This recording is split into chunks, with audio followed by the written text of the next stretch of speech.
Évangile de Jésus-Christ selon saint Marc. En ce temps-là, Jésus se retira avec ses disciples près de la mer, et une grande multitude de gens venus de la Galilée le suivirent, de Judée, de Jérusalem, d'Idumée, de Transjordanie, et de la région de Tyr et de Sidon. Vinrent aussi à lui une multitude de gens qui avaient entendu parler de ce qu'il faisait. Il dit à ses disciples de tenir une barque à sa disposition pour que la foule ne l'écrase pas, car il avait fait beaucoup de guérisons, si bien que tous ceux qui souffraient de quelque mal se précipitaient sur lui pour le toucher.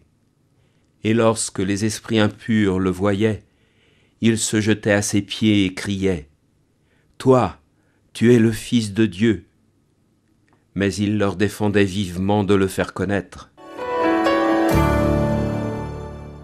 Cette fois, nous changeons radicalement de décor et d'ambiance. Nous sommes en plein air, au bord de la mer, et il y a foule. Remarquons la précision donnée par Marc.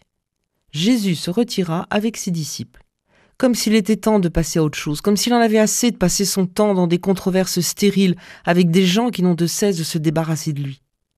Et il a bien raison, quand on voit la multitude qui converge vers lui. Venu de toutes les régions habitées par les Juifs, c'est le rassemblement d'Israël autour de celui qui, un peu plus loin, va être reconnu comme Fils de Dieu.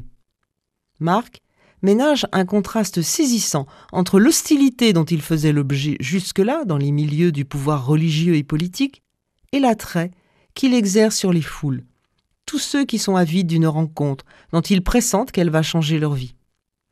On comprend mieux, au vu de cette popularité, l'inquiétude qu'il pouvait soulever auprès des détenteurs de l'autorité et des puissants. Un trublion pareil pouvait entraîner les foules dans un mouvement, voire une révolution incontrôlable, et tous les moyens allaient être bons pour interrompre cette ascension malvenue. Qu'est-ce qui attire les foules ici ? Ce n'est pas tant ce que dit Jésus, ce qu'il enseigne, que ce qu'il fait. Il guérit et il chasse les démons. C'est la guérison qui est au centre de sa popularité. On sent bien les sentiments contradictoires qui traversent Jésus. Soumis à de fortes tensions, il a sans doute besoin d'un peu de solitude. Mais la foule ne le laisse pas en paix. Il est prudent aussi, un peu méfiant peut-être, face à cette multitude qui pourrait facilement l'écraser dans son enthousiasme et sa démesure. Et il s'appuie sur le bloc solide de ses disciples, qui lui ménagent une retraite possible.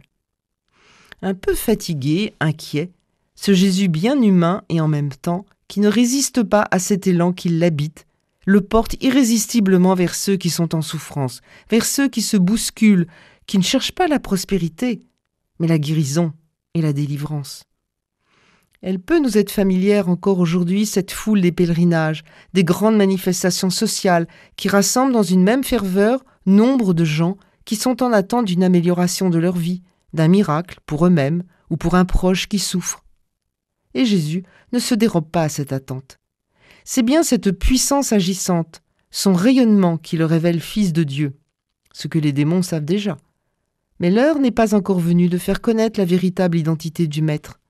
Il y a encore tant de choses à faire avant le temps ultime, le temps de la révélation faite à tous, qui fera dire au centurion au pied de la croix, vraiment, cet homme était Fils de Dieu. Pour nous aussi, qui que nous soyons, il y a tant à faire. Curieux contraste entre deux époques. Il nous est recommandé maintenant de fuir les foules et les contacts pour préserver la santé de tous. Alors, à nous d'être vigilants, de rester en alerte, pour repérer ceux qui autour de nous souffrent de quelque mal. À nous de trouver comment toucher celui qui souffre à côté de nous, pour un peu de compassion, pour un geste de solidarité et d'amitié. L'évangile du jour était commenté par Anne Lemoine, formatrice au service diocésain de formation.